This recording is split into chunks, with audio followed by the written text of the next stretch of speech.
organizada sobre los 40 años de Constitución Española. Soy Nicolás Conde, letrado mayor de las Cortes de Castilla-La Mancha, y me acompañan en la mesa y van a intervenir a continuación Miguel Ángel Aguilar Tremoya. Don Miguel Ángel Aguilar Tremoya es periodista, es licenciado en Física por la Universidad Complutense de Madrid y periodista titulado por la Escuela Oficial de Periodismo. Tiene una amplísima vida profesional. Ha trabajado e intervenido en muchos medios de comunicación, entre ellos en el Diario Madrid, en el Semanario Posible, en Cambio 16, en Diario 16, del que fue director durante 2 años, en el diario El País, en la cadena SER, en varias televisiones, etcétera. Don Miguel Ángel es un gran conocedor de la vida política española, desde lo que se llama tardofranquismo hasta la actualidad. Ha sido y es observador en primera fila de muchos momentos importantes, de la Revolución Portuguesa de los Claveles, de la salida de España del Sáhara Occidental, los consejos de guerra y los fusilamientos de septiembre del 75, la muerte de Franco, toda la transición, etcétera. Ha sido procesado varias veces por su actividad profesional, tanto por la justicia ordinaria como por la militar. Lo que él mismo dice de manera irónica. Me alegro que matices que ha sido por mi actividad profesional, sí. Pero que nunca he tenido tarjeta black ni nada de eso. Estupendo, sin duda. No estoy en Bárcenas ni en ninguna para llevarme la caja ni nada de eso. Eso no. Por lo otro sí todo. No está en ninguna trama, pero como digo, por su actividad profesional, pues ha padecido los rigores de la justicia. Lo que él mismo de manera irónica dice que le ha permitido adquirir amplios conocimientos jurídicos. Es autor de varios libros, en el último de ellos, recién publicado y titulado En silla de pista, repasa su vida profesional y da cuenta de una forma amenísima de los principales acontecimientos de los últimos 50 y tantos años de la historia de España.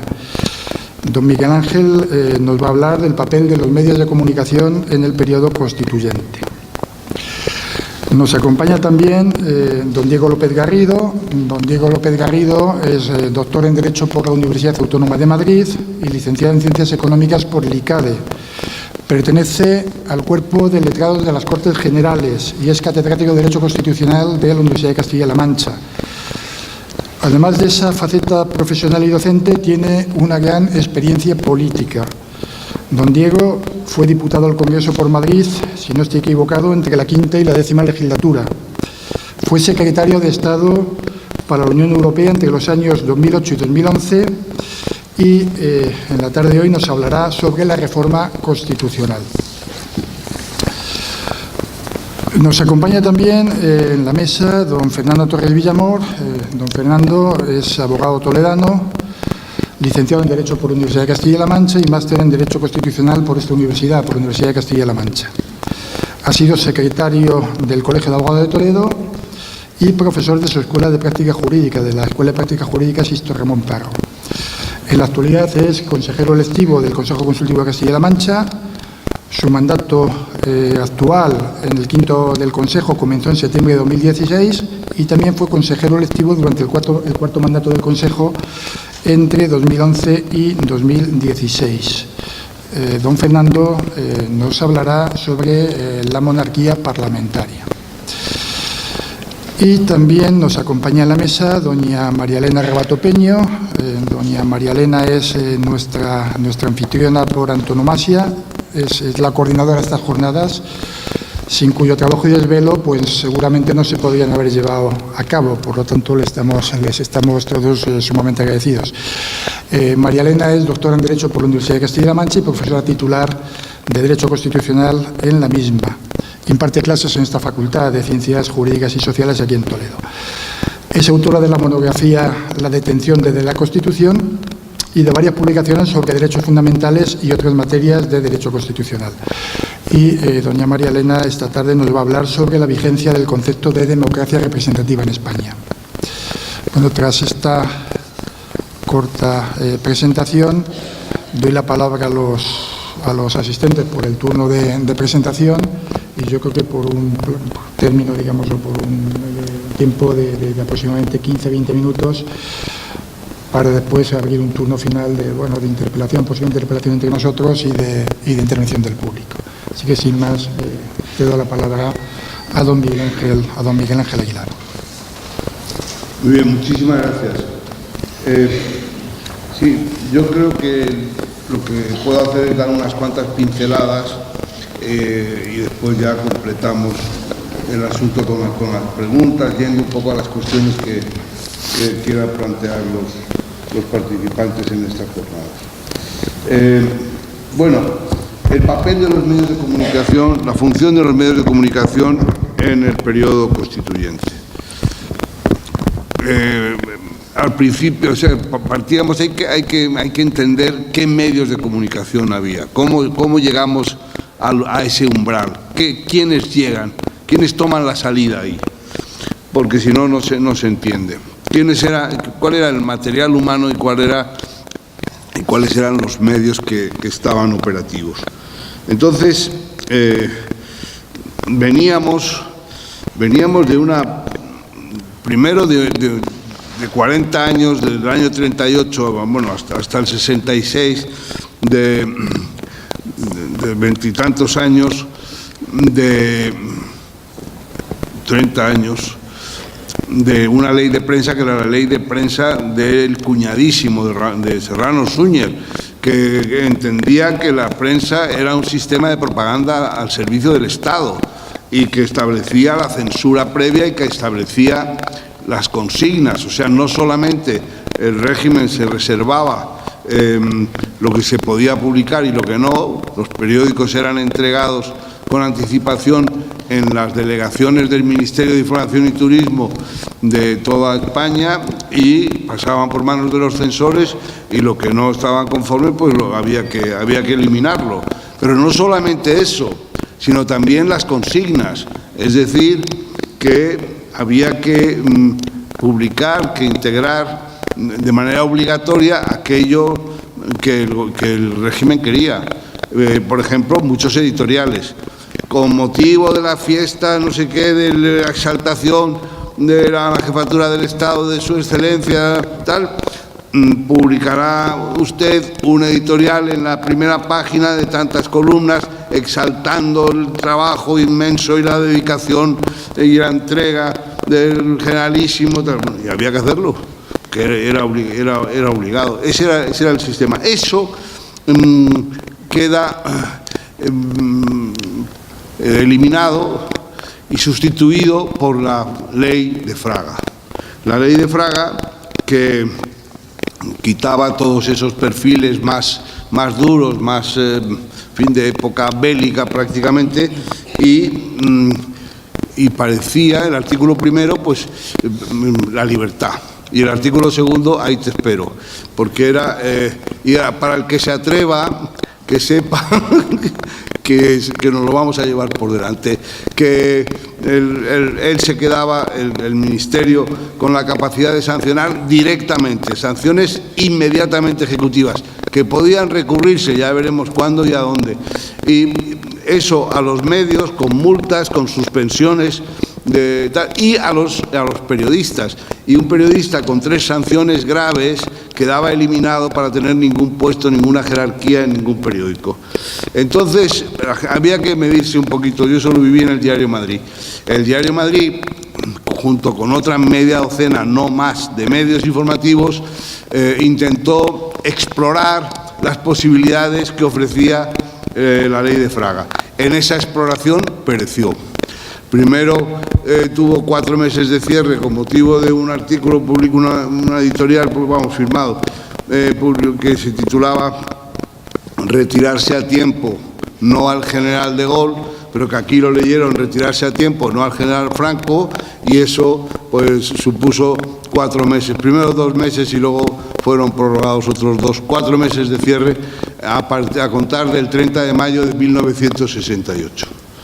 Tantos españoles, yo estuve en el mayo, bueno, yo no, yo estuve en Madrid, pero me cerraron el periódico. Entonces, ese era el alicate, la manija que conservaba Fraga. va a haber apertura, pero la voy a manejar yo, hasta donde yo quiera. Y el periódico Madrid no fue un periódico de oposición, no había posibilidad de hacer un periódico de oposición. Fue un periódico, ¿por qué lo cerraron de verdad? Cuando lo cierran definitivamente, esto es lo que contaron del 68, en el 71, lo cierran por falta de calor en el elogio a Franco. Éramos muy fríos y eso el régimen no lo toleraba. Bueno, pues llegamos así, con ese pequeño entrenamiento, con ese escarmiento, porque claro, cerrar un periódico, pues todos los demás se aplicaban el cuidado que vamos a ir despacito, no nos vaya a pasar algo. Entonces, y además estábamos entrenados en que las cosas en las que teníamos verdadero interés por publicar, que eran, en fin, el surgir un poco de las fuerzas democráticas, había que publicarlo de la manera más disimulada posible, porque si no, caía la censura encima. Bien, así llegamos a que Franco se muere, porque se comprobó que Franco era mortal. O sea, estábamos en un silogismo que nunca se completaba. Todo hombre es mortal. Esa el universal, todo hombre es mortal. Y luego la segunda era Franco es hombre, y de ahí ya se deducía que Franco es mortal. Pero hasta que se consiguió imponer que Franco era hombre y que por consiguiente iba a ser mortal y que por consiguiente, en fin, habría algo después de Franco, pues pasó mucho tiempo. Y además, como se ha dicho aquí en la mesa anterior, pues estábamos con que cuando ya Franco iba cumpliendo años y siempre venían esas opiniones, no, Franco va a dar paso al príncipe. Y entonces cuando había eso se caldeaba un poco, llegaba Franco y decía: quien recibe el honor y acepta el peso del caudillaje no puede darse al relevo ni al descanso. Joder, otra vez a partir de cero. Y en estas, o decía otra frase que era: mientras Dios me dé vida, estaré con vosotros. Pero hombre, si tampoco es para tanto, bueno, no había forma. Entonces llegamos al año 62, un momento que aquí se ha evocado por el Pérez Serrano, cuando ha dicho eso de que todo quedará bien atado. Claro, lo ha dicho de una manera así muy neutra. Cuidado.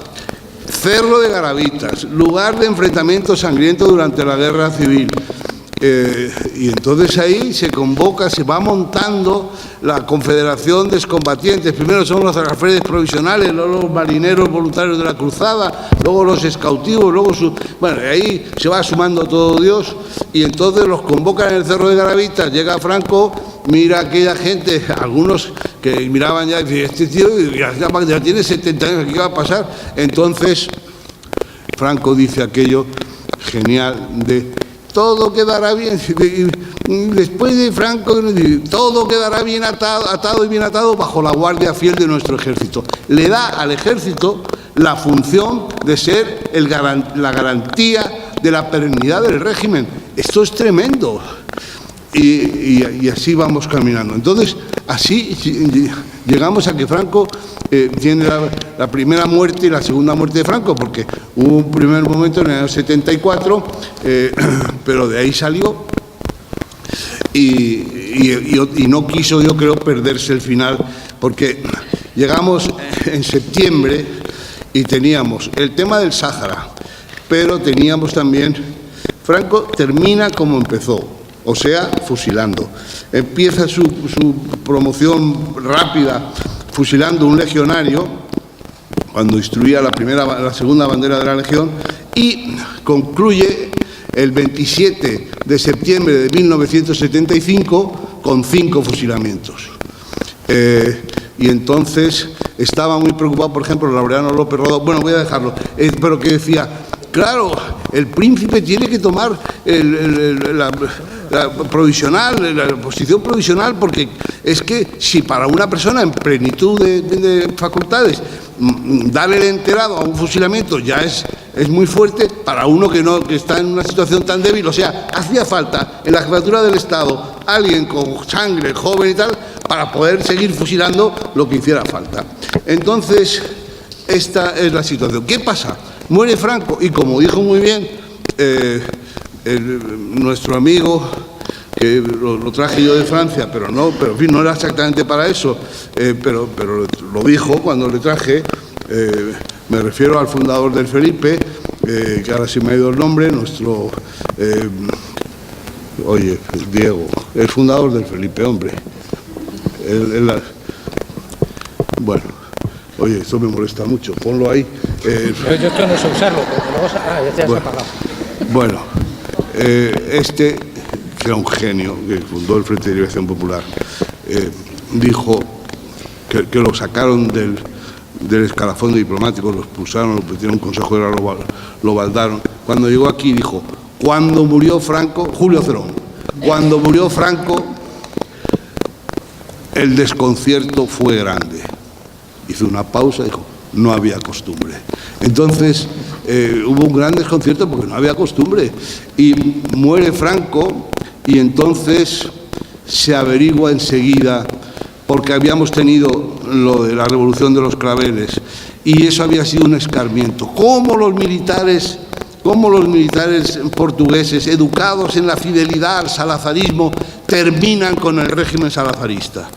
Aquí eso les sobrecoge, sobre todo porque ellos habían sido muy activados por el problema colonial portugués, pero aquí teníamos a nuestra escala el asunto del Sáhara, que no iba mal, que ya estaba muriendo alguna gente y que tenía muy mal aspecto.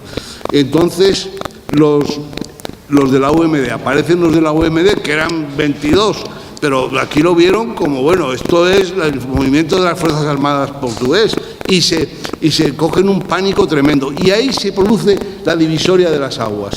Una parte del régimen, con Girón a la cabeza, se encierran en el búnker para defenderse con uñas y dientes, y otra dice, oye, ¿y por qué no hacemos nosotros la reforma para que no se haga la revolución a costa nuestra? Mejor vamos nosotros, que no que vengan ellos a buscarnos, porque a todo esto se había producido el asalto al cuartel de la PIDE, la policía política portuguesa, etcétera. O sea que ahí cunde el pánico y dice, oye, mejor, y ahí eso es un incentivo a los reformistas muy fuerte. Bueno, entonces, ¿qué hacen los medios de comunicación? Pues los medios de comunicación desempeñan una función muy importante, porque se produce eso que se llama la naturaleza copia al arte. Fue una función muy artística. Los medios de comunicación empiezan a hablar de partidos políticos que en realidad eran esquejes. Dijo, me parece que fue un Garrigues de esos que quería ser presidente de gobierno, dice, todo mi partido cabía en un taxi, pero Antonio Garrigues, sí, no, Antonio, el que murió, era Joaquín Garrigues, Joaquín, el que murió. Joaquín Garrigues. Sí, el que fue ministro, que fue al despacho de Suárez y dijo, ese sitio tenía que ser el mío. Bueno, entonces, Joaquín Garrigues dijo, sí, bueno, y entonces lo importante para muchos políticos era salir en los periódicos, porque eso daba la impresión de que eran alguien. ¿Qué partidos había de verdad? El Partido Comunista. El Partido Socialista, el perverso de Tamames, antes elogiado, yo también tengo mucho elogio para él, pero bueno, dijo aquello cuando se cumplieron 100 años de Pablo Iglesias, no Pablo Manuel, Pablo Manuel es el de ahora, Pablo Iglesias, pues dijo Tamames, pues el PSOE hizo unos carteles y tal, 100 años de honradez, y decía Tamames, y 40 de vacaciones, porque consideraba que el PSOE no había estado muy activo durante la dictadura, que ya estaba más bien, en fin, que el liderazgo de toda esa actitud de oposición lo había tenido el Partido Comunista. Entonces, todo esto que aparece, pues cada uno montaba su partido, Garrigues, Camuñas, el otro, no sé quién, aparecen los del equipo de la democracia cristiana, siempre con varias tendencias, unos habían sido colaboracionistas, otros habían estado en el exilio, aparecen, bueno, incluso recuperamos a los carlistas, viene Carlos Hugo, bueno, una sopa de letras impresionante. Y lo importante, se vio enseguida que lo importante era salir en los periódicos, que eso era lo que realmente vertebraba un partido político. ¿Cómo estaban los periodistas? Pues los periodistas estaban en muy buena disposición, salvo algunos recalcitrantes, pero muy pocos. La mayoría vieron que el asunto del franquismo se extinguía con Franco y que iba a venir otra cosa y que era mejor ponerse de esa parte de esa cosa que iba a venir. Y luego los que habían dado la cara, o voy a decir los que habíamos dado la cara, pues tampoco nos dedicamos a pedir patentes de autenticidad a los que venían. Bueno, oye, pero si venís a lo mismo, pues pasar y que os den de desayunar. O sea que no hubo una actitud de quedarse, que esta gente que estuvo con Emilio Romero, que estuvo tal, que vino de la Riva, bueno, pues oye, venga, venid para acá y vamos a ver si hacemos algo. Prevaleció una actitud, se ha hablado antes de actitud, una actitud pues de vamos a ver si entre todos vamos para adelante. Y además el propósito era bastante sencillo, sencillo pero muy difícil al mismo tiempo. ¿Cuál era el propósito? El propósito era conseguir que homologarnos con los países de alrededor. Había muchos problemas y muy graves, y uno de los cuales era el problema militar. ¿Cuál era el problema militar para los periodistas? Muy sencillo, el esquema era el siguiente. Para los periodistas, todos los militares eran golpistas. Para los militares, todos los periodistas eran hijos de puta. Este era el esquema de partida. Entonces, hubo que hacer un trayecto difícil de desactivar esas actitudes, de tal. Aquí en Toledo, pero ya estoy hablando, ya ha muerto Franco, ya tenemos Constitución y todo, ya ha habido el golpe, pero se aprende mucho del golpe muy deprisa. Pero a partir del año 81 empezamos a hacer unos encuentros, unos seminarios internacionales de defensa, que en realidad era para ver si conseguíamos ir tejiendo un tejido, vamos a ir haciendo un tejido de contactos y en fin, hablarnos un poquito y perdernos ese antagonismo total que teníamos y conseguir que los medios de comunicación se ocupen de temas de defensa, no solo el día del desfile, sino que cuenten tal, y conseguir que los militares aprendan a cuál es su papel, el papel que les corresponde desempeñar en un régimen democrático. Bueno, podría seguir hablando mucho, pero es que yo creo que me he pasado y me quedo luego con las preguntas que haya. Función, me has dicho, papel de los medios de comunicación en el periodo constituyente. Pues hablar de las cosas que se quería que llegaran a la Constitución, presentarlas de manera favorable. Y por encima de dar una exclusiva estaba favorecer que el proyecto fuera para adelante. Los periodistas no eran exactamente periodistas, tenían además habían adquirido por su cuenta un compromiso de favorecer la llegada de la democracia a este país.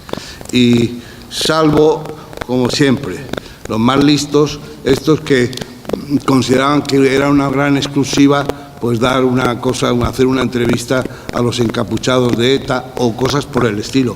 Porque se ha dicho aquí por Pérez Serrano y todo eso, pero, queridos amigos, tampoco, desde que muere Franco hasta que estamos hablando, tampoco aquello, se hizo muy bien el entierro de los comunistas, de los laboralistas de Atocha, pero hubo problemas, terrorismo a mansalva, el grapo que aparece después, los bárbaros estos que disparan contra las manifestaciones. Tejero ya tenía antecedentes de hacerlo en Málaga, en fin, muchas cosas que fueron muy difíciles y a las que hubo que hacer frente con bastante gallardía y con bastante decisión. Que no vengan ahora estos del populismo de su abuela, me parece muy bien que cada uno sea del populismo que quiera, pero que no vengan aquí a hacer unas evaluaciones rápidas. Esto de la... Cuidado, siéntese usted aquí y mire usted lo que pasó. Querido Diego, es que es así. O sea, Tú lo sabes por ti mismo, yo lo sé por mí. No hemos venido nunca como, en fin, Teresa Newman a enseñar las llagas. A mí me procesaron por primera vez en el año 1967, estando en el Diario Madrid, por un editorial. Y dejé de estar en libertad condicional en el año 1988, cuando decayó el último de los procesos que me habían puesto. Y nunca por la caja, siempre por las ideas o por cuestiones que tenían que ver con la profesión. Queridos amigos, atentos a los que van a seguir hablando, que dirán algo interesante. Gracias.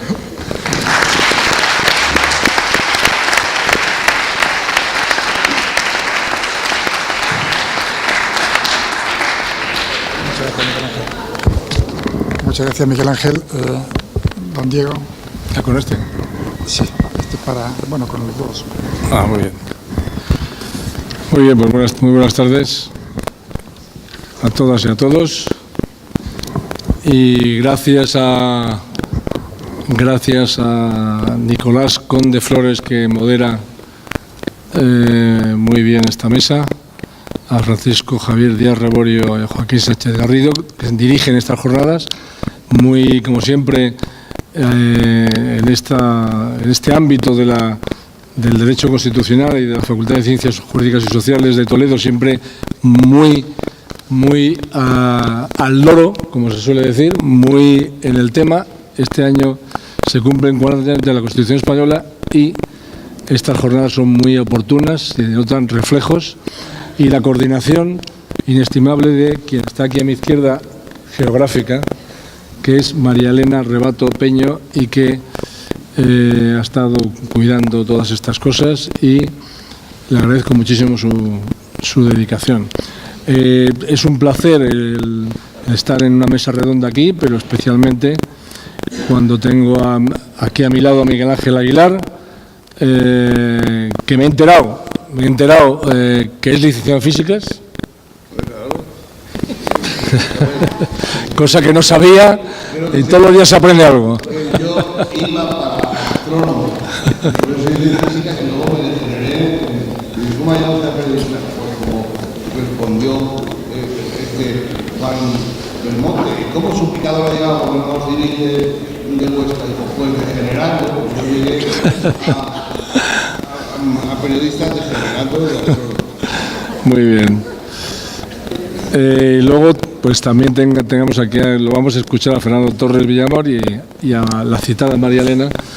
Así que es un placer hablar sobre un título muy sugestivo de esta mesa redonda, que es si los principios definidores del régimen constitucional de 1978, ese que surgió con esas dificultades a las que se refería Miguel Ángel Aguilar, siguen vigentes hoy. Bueno, para saber si siguen vigentes hoy, lo primero que hay que hacer es saber lo que son los principios constitucionales. Porque esto es de lo que va el asunto, ¿no? De los principios que definen el régimen, los principios constitucionales. ¿Qué son los principios constitucionales? Bueno, pues nosotros los constitucionalistas lo definimos como aquellos elementos estructurales de eso que es a su vez la estructura del ordenamiento jurídico, que es la Constitución. La Constitución es la estructura del ordenamiento jurídico. Es la que le da su trabazón al sistema político. Bueno, pues los pilares de esa estructura, a su vez, serían los principios constitucionales. ¿Cuáles son los límites de la reforma constitucional? Precisamente los principios constitucionales. Esos son los límites. Llevamos hablando de la reforma constitucional en España hace algún tiempo, hace algunos años. Bueno, los límites de esa reforma son, teóricamente en la Constitución española no hay límites. Incluso se habla de la posibilidad de una reforma total de la Constitución, ¿no? Podría hacerse así lo hicieron los constituyentes de 1978, pusieron esa... No hay límites, no hay fronteras. Bueno, yo creo que no es así. Toda Constitución tiene límites a su reforma. ¿Cuáles son esos límites? Los principios constitucionales. Si usted cambia los principios constitucionales, no está haciendo una reforma, Está haciendo una ruptura de la Constitución, está haciendo otra Constitución. Por eso los principios constitucionales son tan importantes, porque si se modifican, si se cambian, se está cambiando la propia Constitución. ¿Y cuál es la diferencia entre los actores de una Constitución o de una reforma de la Constitución? La Constitución del 78, ¿quién la hace? La hace el poder constituyente, el pueblo español, que es por antonomasia el poder constituyente, que lo puede todo, que no tiene límites. Ese sí que no tiene límites. Ese realmente, rompió con el régimen franquista y hubo otra cosa. Eso sí que es una ruptura absoluta, sin límites. Ahora bien, cuando se habla de reforma de la Constitución, y ahora, por ejemplo, se piensa en que puede haber una reforma federal de la Constitución, o los pensionistas en la calle están pidiendo que se blinde el derecho a una pensión justa y que se meta como derecho fundamental en la Constitución. Todos los días vemos a los pensionistas que están saliendo con una enorme movilización inesperada. Esa hipotética reforma, blindando, cambiando de sitio a las pensiones y poniéndola dentro de los derechos fundamentales, cosa que ahora no está, eso sería una reforma, no sería una ruptura constitucional, sería una reforma. ¿Quién actúa? Eso que se ha venido a llamar el poder constituyente constituido, es decir, el procedimiento previsto en la Constitución para su reforma. ¿Cuáles son los principios constitucionales de la Constitución del 78? Aquellos principios que, si se modificasen, significaría que se ha roto la Constitución del 78, que se ha roto, que se ha producido una ruptura, que ha actuado el poder constituyente originario, no el constituido, no el formalizado, sino el originario, el revolucionario, el poder constituyente revolucionario, aquel que cambia por completo un sistema político. Ese es el poder constituyente originario o revolucionario. Como fue el año 78, el pueblo español fue revolucionario, hizo una revolución sobre el régimen de Franco, sobre la dictadura de Franco, con esas características a las que se refería anteriormente Miguel Ángel Aguilar. Bueno, a mi juicio, los principios constitucionales esencialmente los encontramos en el título preliminar de la Constitución, como es lógico, ¿no? Ahí encontramos los principios de nuestra Constitución del 78. Pero para precisar, yo diría que esencialmente los principios constitucionales serían los siguientes. Para empezar, nosotros tenemos un Estado de Derecho. La Constitución española establece un Estado de Derecho o un Estado constitucional de Derecho, que quiere decir que este es un país que se rige por el derecho y que los poderes públicos están sometidos al derecho, que no pueden hacer lo que quieran, que no son legibus solutus, como en la época del Imperio Romano o con la época de la mayoría absoluta o como la época del franquismo. Franco tenía el poder absoluto de dictar la ley, él solito. Era un dictador por antonomasia, que dictaba la ley, que hacía lo que quería. Y eso es lo que ha cambiado absolutamente. Estamos ante un Estado de Derecho, por eso son tan importantes las facultades de Derecho, porque enseñan a la gente que estudia ahí y a los profesionales que salen de ahí nada menos que lo que es nuestro ordenamiento jurídico, sin lo cual no se podría vivir. No se podría vivir sin que estuviera presente un ordenamiento jurídico al que se somete todo el mundo. Y un elemento fundamental de ese Estado de Derecho son los jueces independientes, el Poder Judicial independiente. Estos días se está hablando mucho de, los partidos independentistas están diciendo, oiga, gobierno, para que yo le apoye en los presupuestos, usted le tiene que decir al fiscal que tiene que pedir, y a los jueces y al juez Llarena le tiene que decir que quite la acusación de rebelión a los que están en la cárcel. Esa acusación de rebelión, que la quite. Bueno, yo soy el primero, como saben algunos de aquí, que defiendo que no hubo rebelión, que el juez Llarena se ha equivocado, que la acusación que ha hecho Llarena a los independentistas que están en la cárcel no es correcta jurídicamente.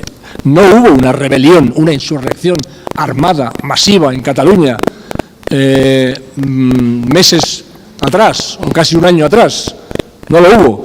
Podrá haber otros delitos, ese no. Y sin embargo, el juez Llarena es un juez independiente. No estamos de acuerdo, algunos no estamos de acuerdo con lo que ha hecho, pero es un juez independiente.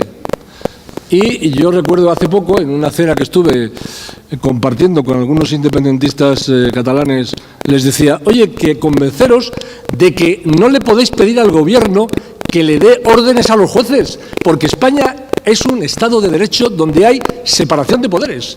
Y los jueces, que son independientes y son inamovibles, dictan sus sentencias, que son recurribles, e incluso te puedes ir al Tribunal de Estrasburgo si son derechos fundamentales, pero son independientes. Eso es un Estado de Derecho en España y en todos los países de la Unión Europea.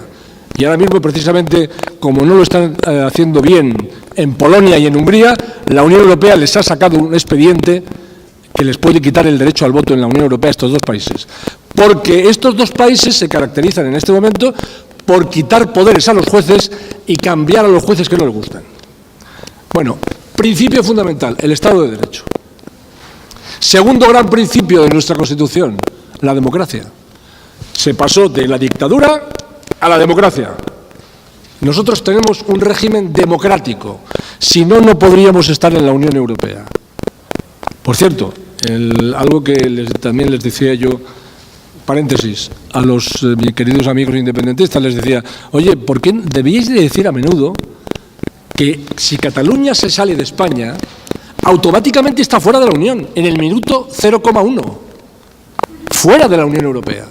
No, te dicen, no, que va, no, ¿cómo vamos a estar fuera? ¿Cómo va a prescindir? No, es que eso dicen los tratados de la Unión Europea, que también es una organización de derechos, una comunidad de derecho. Por lo tanto, democracia.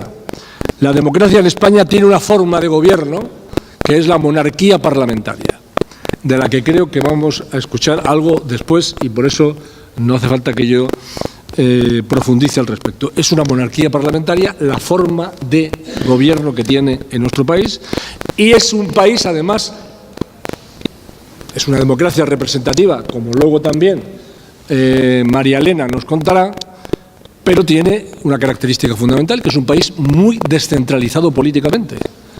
Es un país de comunidades autónomas y aquí, por ejemplo, en Castilla-La Mancha, pues hay un parlamento donde trabaja este señor y este señor que está aquí también en primera fila trabajó, un parlamento que dicta leyes, normas, con temas tan importantes como la enseñanza, por ejemplo, y la sanidad, nada menos, el estado de bienestar, que está en poder de las comunidades autónomas. Luego es un Estado descentralizado políticamente. Bueno, ese tipo de democracia es el que tenemos en España.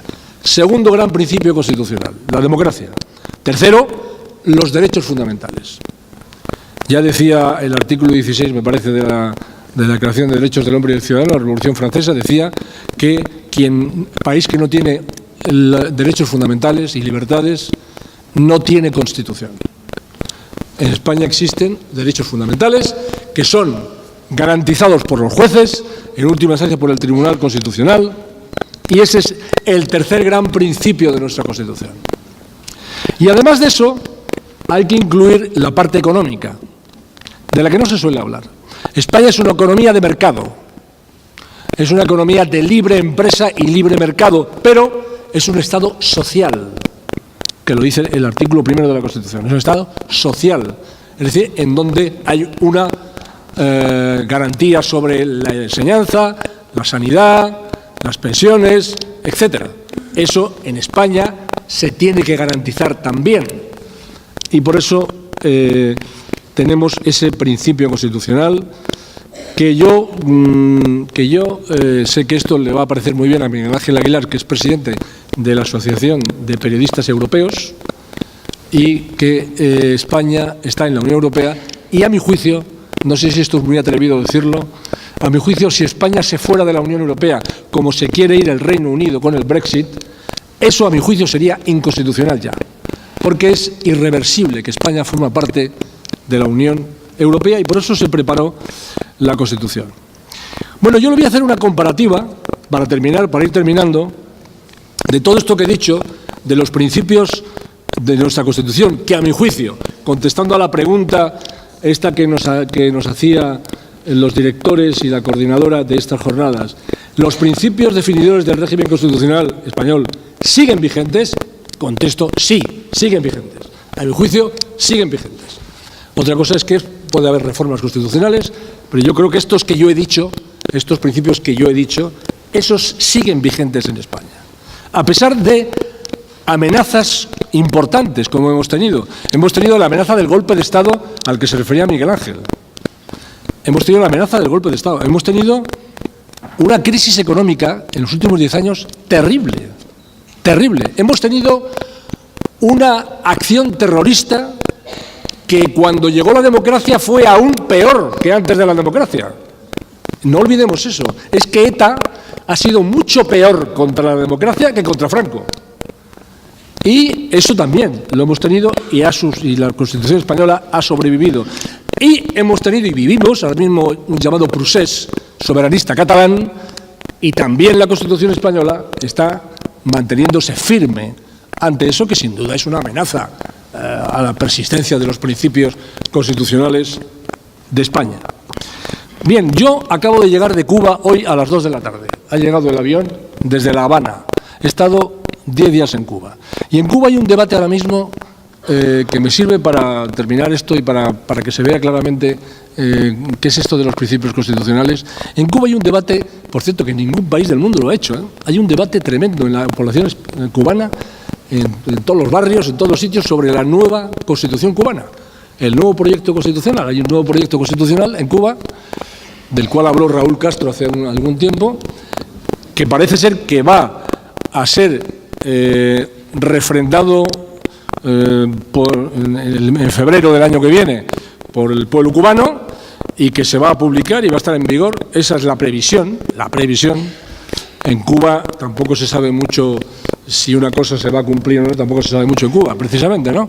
Pero parece ser que en marzo habrá ya una formulación pública y habrá una nueva Constitución completa que sustituya a la actual, que no es verdaderamente una Constitución. En Cuba hay ahora mismo un programa político más que una Constitución. No podemos decir que sea una Constitución normativa la cubana. La que ahora viene parece ser que sí. Y por lo tanto podríamos decir que formalmente hay una nueva Constitución, aunque materialmente no. No hay una nueva Constitución, a mi juicio. ¿Por qué? Porque los principios constitucionales cubanos no cambian. Por eso no va a haber una nueva Constitución materialmente hablando. ¿Y cuáles son esos principios? Pues esos principios, como yo les señalaba a mis colegas cubanos el año pasado, que empezó este asunto, yo les decía, hombre, aquí en Cuba, si no se quiere modificar el régimen de fondo, tienes que mantener 3 cosas fundamentales. Una, que la dirección política la tiene el Partido Comunista. No hay pluralismo político en Cuba. Hay un solo partido. Y ese es el partido que manda y el que dirige. Dice la nueva Constitución, dice el nuevo proyecto de la Constitución, dice la fuerza dirigente superior en Cuba, políticamente hablando, es el Partido Comunista. Segundo, es una economía socialista, socializada prácticamente al 95%. Es una economía, hay también algunas empresas privadas, por cierto, 200 empresas españolas, y hay algunas empresas privadas de cubanos y de cubanas, sobre todo en el mundo turístico, pero el Estado controla totalmente la economía en Cuba, absolutamente la economía. Y es un régimen, por tanto, en ese sentido, muy diferente del régimen español, que es una economía de mercado, es una economía de libre empresa, y por lo tanto hay una gran diferencia a este respecto. Y en Cuba hay otro tercer gran principio, que es lo que se llaman las conquistas revolucionarias. Es decir, la sanidad gratuita, la enseñanza gratuita, la alimentación gratuita, el mínimo alimentario gratuito, las pensiones gratuitas, bueno, todo eso al nivel de un país como Cuba, que es un país relativamente poco desarrollado o relativamente pobre, esas conquistas revolucionarias tampoco se pueden cambiar. La nueva Constitución no las va a cambiar. Por tanto, eso no sería una reforma, no sería una ruptura, no sería una nueva Constitución. Sería una reforma. Lo que va a haber en Cuba es una reforma de la Constitución, no una nueva Constitución materialmente hablando, porque los principios constitucionales siguen vigentes. Y, por tanto, la pregunta que nos hacen aquí los directores de esta jornada sobre si la trasladamos a Cuba, ¿los principios definidores del régimen constitucional cubano siguen vigentes? Sí, siguen vigentes. Y van a seguir vigentes después de esta Constitución. Hay alguna novedad, y es que se le llama al Estado socialista cubano, se le va a llamar Estado socialista de derecho. Lo más interesante de la reforma, sin duda, es, en este caso, a mi juicio, este tema del derecho. Le empiezan a dar importancia a tener una cierta seguridad jurídica en Cuba, si no, no va a haber posibilidades de salir de una parálisis económica. Hay una enumeración amplísima de los derechos fundamentales y de los derechos humanos, y hay jueces a los que se le dice que son independientes e inamovibles, dice la Constitución cubana. Pero a continuación, unos párrafos después o unos artículos después, dicen, pero los jueces podrán ser revocados por los órganos que los nombren. Con lo cual, la contradicción es total en ese aspecto. O sea que hay elementos interesantes. No hay un tribunal constitucional y faltan muchos elementos de control, no cabe duda en ese caso. Así que, para comparar, para que se entienda bien lo que quiere decir principios constitucionales, en España siguen vigentes los del 78, en Cuba siguen vigentes los del 59, por así decirlo, que es cuando triunfa la revolución de Castro y se establece un régimen que luego se define a sí mismo como socialista, y que es el régimen que tiene Cuba a unos kilómetros muy poquitos de Estados Unidos. Y bueno, pues ahora estaban un poco tristes porque aquella esperanza que inauguró Barack Obama se la ha cargado Donald Trump inmediatamente, y hay ahora un problema a ese respecto. Vamos a ver qué pasa con la nueva Constitución cubana. Así que, resumo, la pregunta que me hacéis aquí, que nos hacéis, es sí. Los principios definidores del régimen constitucional de 1978 siguen vigentes, sí, porque los principios constitucionales, el Estado de Derecho, la democracia, los derechos fundamentales, la economía de mercado y el Estado social y la pertenencia a la Unión Europea siguen estando en España. Y, por tanto, podemos decir que siguen vigentes. Esa es mi tesis, podríamos decir, mi tesis respecto de esta pregunta que nos hace. Muchas gracias.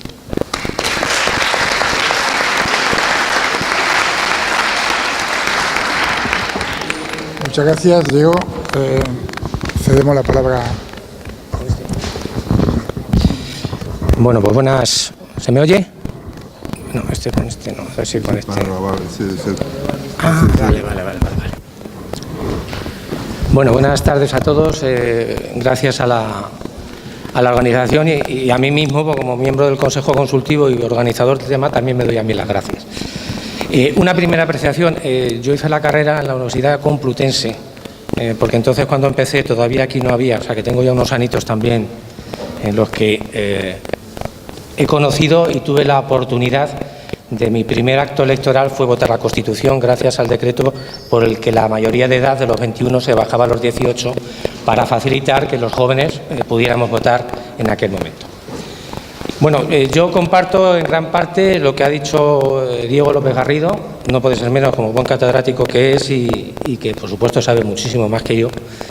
Y a lo largo de mi exposición, en algunas cosas van a ustedes a comprender o van a ver que coincido también con algunas afirmaciones que han hecho los ponentes de la tarde, especialmente de Nicolás Pérez Serrano. Es cierto que de un tiempo a esta parte hablamos de la Constitución en cuanto que puede ser conveniente llevar a cabo ciertas modificaciones, reformas, actualizaciones y que se vieron, digamos que, amplificadas a raíz de 2014 cuando Su Majestad el Rey Don Juan Carlos I abdica en favor de su hijo Alfonso VI. Es un momento en el que, digamos, en cuanto al tema de la corona, en cuanto al tema de la monarquía parlamentaria, digamos que se incrementa ese debate de si es viable o no es viable o es vigente, como es el título de la mesa redonda, la permanencia de la misma. Yo he decidido hablar sobre la monarquía parlamentaria porque es un tema que está hoy por hoy encima de la mesa. Los políticos de hoy, recientemente Pablo Iglesias, el de Podemos, ha hecho referencia a la monarquía parlamentaria, a la corona, y creo que es un tema que sí que es interesante debatir. Dice el artículo 1.3 de nuestra Constitución que la forma política del Estado español es la monarquía parlamentaria. Y la monarquía parlamentaria es algo nuevo en nuestro país. En un repaso rápido y somero de lo que es nuestra historia, nosotros pasamos de una monarquía absoluta a una monarquía constitucional, donde ya las constituciones de 1837, de 1845, empiezan a recortar los poderes del rey para, de alguna manera, favorecer o permitir la intervención del pueblo a través de sus representantes en lo que es el tema legislativo. Pero, eso sí, los reyes no terminan de ceder todos sus poderes, siguen manteniendo ciertas prerrogativas en materia ejecutiva y en materia legislativa a través de la iniciativa legislativa y el derecho de veto. La propia Constitución nuestra de 1812 habla de monarquía moderada. Luego tenemos periodos de república. Tenemos dos periodos cortos, muy convulsos, como son la Primera República, que no llega a durar 2 años y a lo largo de la cual se van sucediendo 9 gobiernos, lo que nos da una idea de cómo es la sociedad española de aquella época. Luego tenemos una Segunda República, que como ya se ha hecho referencia a lo largo de la tarde, que empieza en el año 31, en abril del año 31 y finaliza bien en el 36, bien en el 39, cuando acaba la Guerra Civil, también en una situación muy convulsa, con lo cual también nos da una idea de que los españoles o en España tenemos no sé, puede ser que no nos guste arreglar las cosas a través de la palabra, del criterio, del razonamiento, sino que parece que solucionamos las cosas a base del estacazo. Y luego, finalizada la Guerra Civil, viene la dictadura, a la que se ha hecho referencia igualmente a lo largo de toda la tarde, que hasta 1975, con la muerte del dictador, y a partir de ahí empieza un periodo nuevo, un periodo de transición, y un periodo donde lo importante, y se ha hecho referencia esta tarde especialmente al consenso. Sin el consenso, posiblemente hoy no estaríamos hablando de 40 años de Constitución. El consenso, en palabras de Gregorio Peces Barba, es un acuerdo en lo fundamental, es un pacto para la paz, es un recobrar la convivencia de los españoles. Decía Peces Barba que era superar una tradición de enfrentamientos y buscar la coincidencia en lo fundamental. Y superar esa tradición de enfrentamientos, vemos que hoy, a fecha de hoy, volvemos otra vez a los enfrentamientos. En este sentido, no podemos dejar de mencionar, y ahí es donde yo ya empiezo a hablar de lo que es la figura del rey, de la corona, de lo que es la monarquía parlamentaria, no se puede dejar de recordar y de hablar de la intervención, de la participación de don Juan Carlos I en el devenir o en el acceso nuevo a España de la democracia. Y esto no lo digo yo, es que lo dicen personas tanto de la derecha como tanto de la izquierda. Íñigo Cabero, político de derechas, y el propio Gregorio Peces Barba reconocen expresamente la gran labor que desarrolló don Juan Carlos I, que es el que, digamos, inicia el mecanismo para que en España se pueda volver a hablar de democracia, a hablar de libertades, a que en las Cortes se pueda deliberar y llegar al final a la aprobación de una Constitución. De hecho, precisamente el principal enemigo de una monarquía parlamentaria en aquella época no era la izquierda, eran los herederos del franquismo, los que veían a don Juan Carlos como un traidor porque entendían que traicionaba al régimen anterior. En definitiva, pasamos, como dice el profesor Belda, Pérez Pedrero, profesor de la Universidad de Castilla-La Mancha, se rompe el tradicional enfrentamiento entre lo que es monarquía, principio monárquico y principio democrático. El rey pasa de tener todos los poderes, pasa poco a poco a lo largo de la historia a ir cediendo poderes. Tengamos en cuenta que la Constitución no deja de ser un instrumento que el pueblo empieza a utilizar para defenderse de las monarquías, y hoy la Constitución nos sirve para garantizar nuestros derechos frente al poder, frente al Estado. Y hoy, a fecha de hoy, y a través de lo que se plasma en nuestra Constitución, la monarquía parlamentaria establece que el rey se limita a tener unas competencias de símbolo, de representación, y por otro lado de árbitro y de moderador. Y la soberanía, por supuesto, íntegra, la tiene el pueblo. ¿Por qué en España decidimos en 1978 mantener un rey y mantener o tener la monarquía parlamentaria como forma de Estado? La respuesta en principio puede ser muy simple, y es el compromiso entre los partidarios del mantenimiento de la monarquía y quienes exigían un modelo netamente democrático. De esa manera, aquellos que defendían la monarquía exigían que la jefatura del Estado estuviera en manos del rey, pero a la vez, por la otra parte, se exigía que el contenido de la Constitución fuera netamente republicano en el sentido suyo de democrático y social. Francesc Carreras nos habla de que este buen entendimiento entre ambas partes quedaba perfectamente vinculado o articulado a través de la monarquía parlamentaria.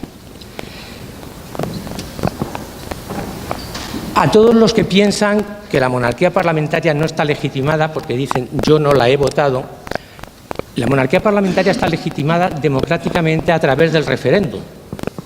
Está legitimada democráticamente a través del referéndum. Solo hay una legitimidad sucesoria, en cuanto que el artículo 57 establece que la jefatura del Estado recaerá en el sucesor legítimo, en el sucesor de don Juan Carlos I. Así pues, la distinción entre monarquía y democracia, como modelos paradigmáticos de la pugna entre el principio monárquico y el principio democrático, no es tal. Es al contrario, coexisten. Se ha conseguido, a través del articulado de la Constitución, del tratamiento de la Constitución de la monarquía parlamentaria, se ha conseguido una buena convivencia entre ambos. De manera que ya hoy no podemos hablar de que la monarquía parlamentaria es contraria a la democracia. Es contraria a la república. Monarquía y república evidentemente es contradictorio, pero hay que pensar en monarquía siglo XXI, monarquía parlamentaria. De igualmente tenemos que pensar en la república siglo XXI. Dice el profesor Díaz Reborio que la monarquía parlamentaria es un concepto definido por unas características determinadas. Es esencialmente dinámico y en permanente evolución. Y está perfectamente preparada para irse adaptando a las necesidades sociales, políticas, jurídicas del momento. Tal vez será Rubio Llorente, profesor Rubio Llorente, quien mejor define esta situación, porque dice que lo que es la monarquía parlamentaria, dice, la idea ha permitido superar la contradicción entre la tesis, principio monárquico, con la antítesis, que es el principio democrático, que se concilian en la síntesis, que es la expresada en la monarquía parlamentaria, que viene definida en nuestra Constitución.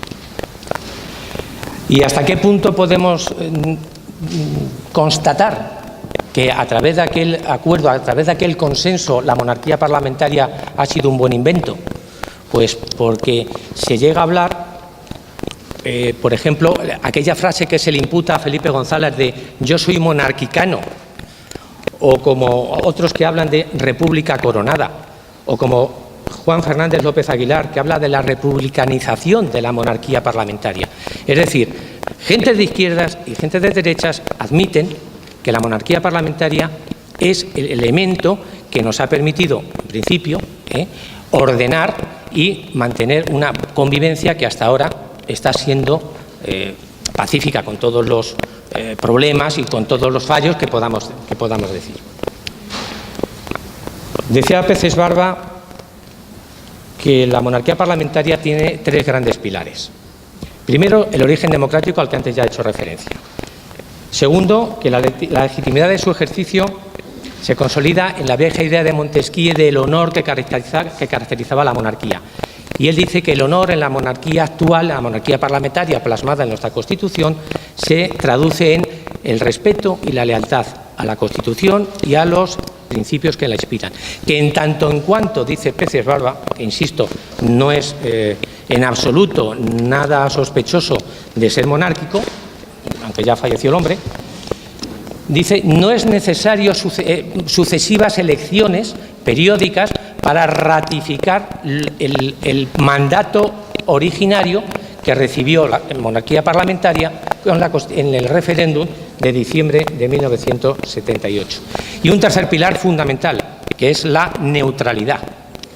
La neutralidad del rey, en principio, se entiende, el rey está por encima de valores políticos, está encima de intereses partidistas, que es lo que, por otro lado, en cuanto a lo que sería un presidente de la República, se le supone en origen, pero que luego en la práctica pues puede dar problemas.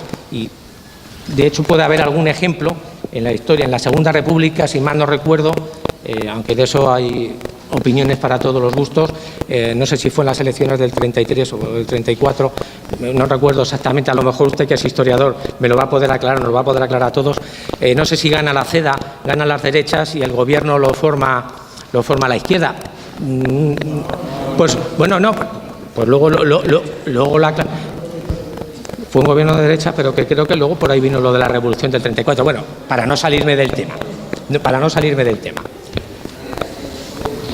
No obstante, dicho todo lo anterior, es cierto que la Constitución no es irreformable y la monarquía parlamentaria es igualmente, puede ser objeto de actualización, de modernización, de mejora, pero evidentemente, como ha dicho el profesor Diego López Garrido, si lo cambiamos sería una ruptura, porque es uno de los principios fundamentales de nuestra Constitución.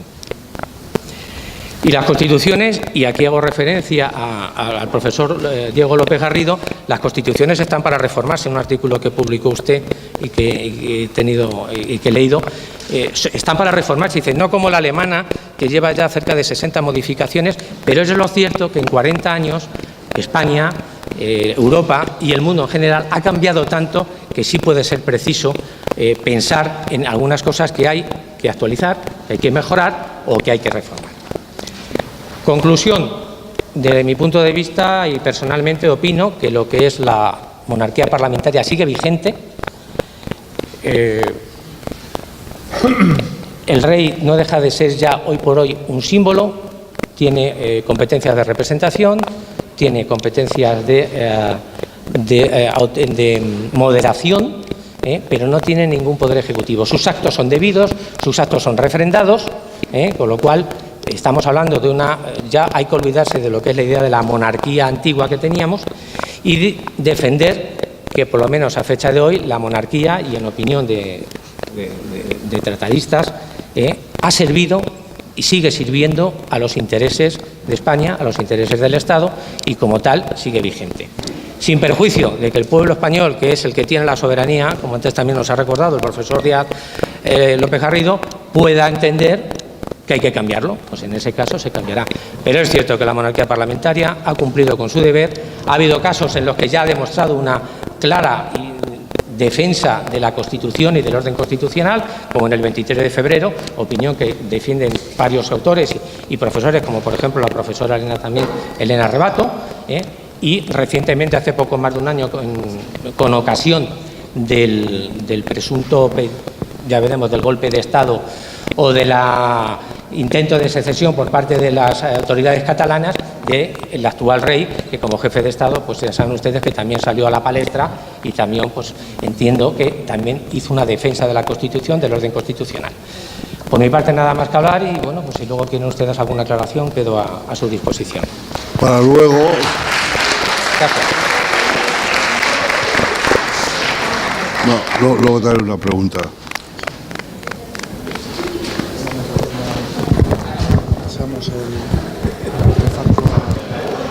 Bueno, un momentito, por favor.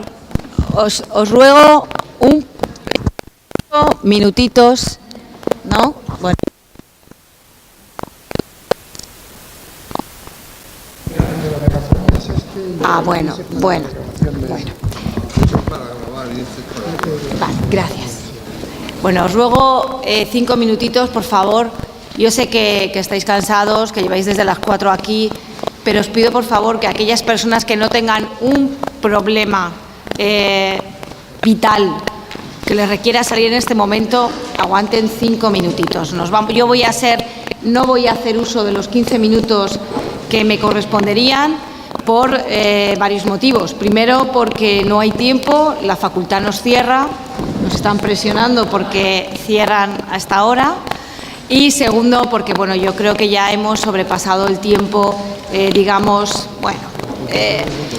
un tiempo prudente. Veo que hay muchas personas con urgencia vital, algo que no me pensaba yo, pero bueno.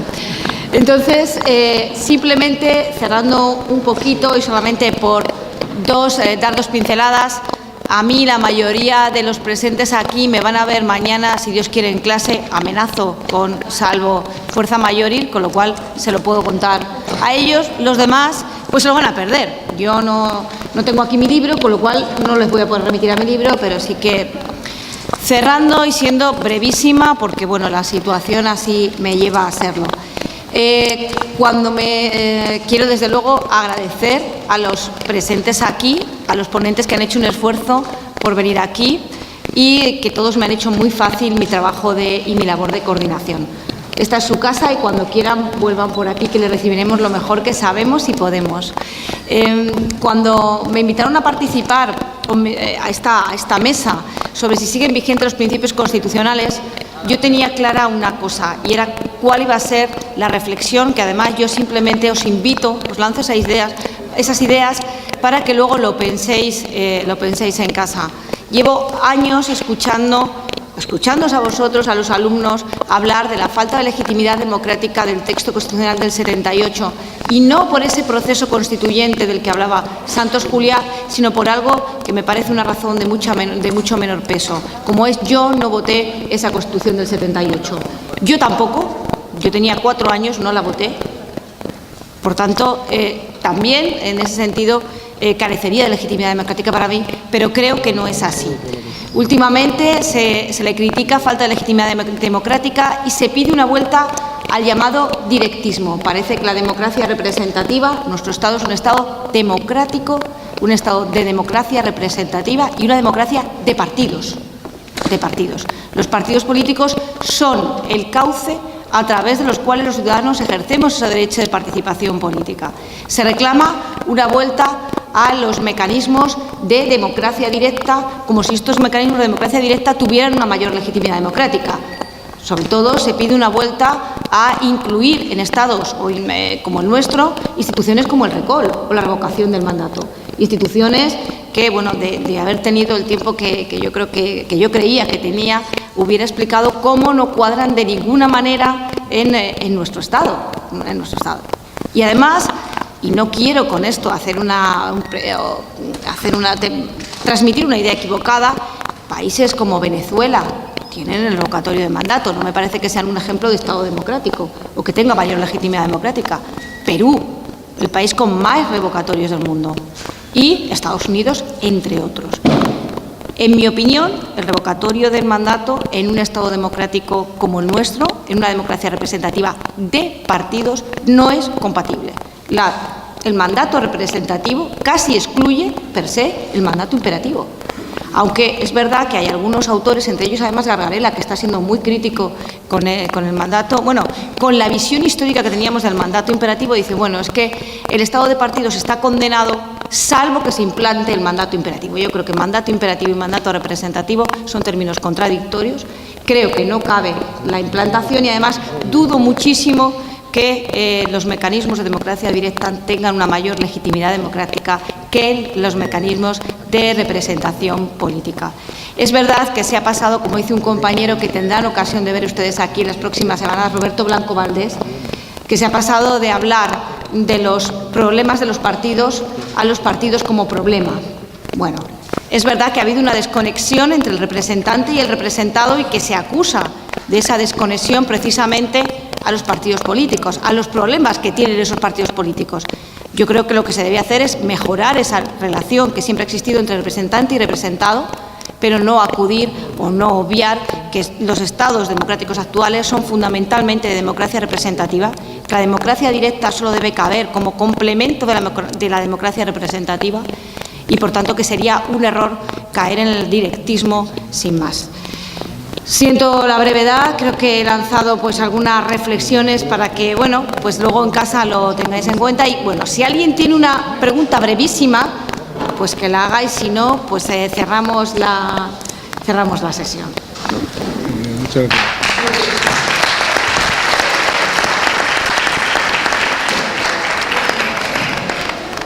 Creo que no hay preguntas, ¿no?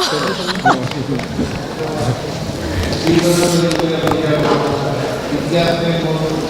Porque el diputado una vez que me propongo a dos páginas, una delegación del Partido Socialista que estudió el límite de Granada de Estudios Sanitarios, ¿cómo has quitado de tu programa la extinción, la abolición de la monarquía?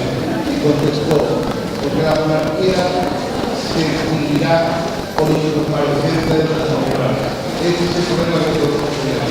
Esta princesa va a subir al mástil del vaso norteamericano, va a bajar a los paracaídas, va a pasar por la mano de seguridad por todas las cadenas militares que sea, o esto de ser rey, porque es una cosa que se ha podido realmente imposible y cualquiera de los que su ambiente vive porque ellos, con muchas menos obligaciones, con mucho menos desafíos, trae cuenta, tú tienes que seguir teniendo cuenta simplemente porque toque el himno y pasa de himno a la formación. Yo tengo mi duda. Yo a nivel personal pienso primero que la cultura reina y el ejército que tenemos ahora mismo mujeres fenomenales, pilotos de caza, jefas de escuadrilla, como mujer, no como duda que podría ir a las calles militares. Ahora, que personalmente debería ir más a gusto sin ejército. Pero es lo que tenemos y es un servicio que tiene. Muy bien.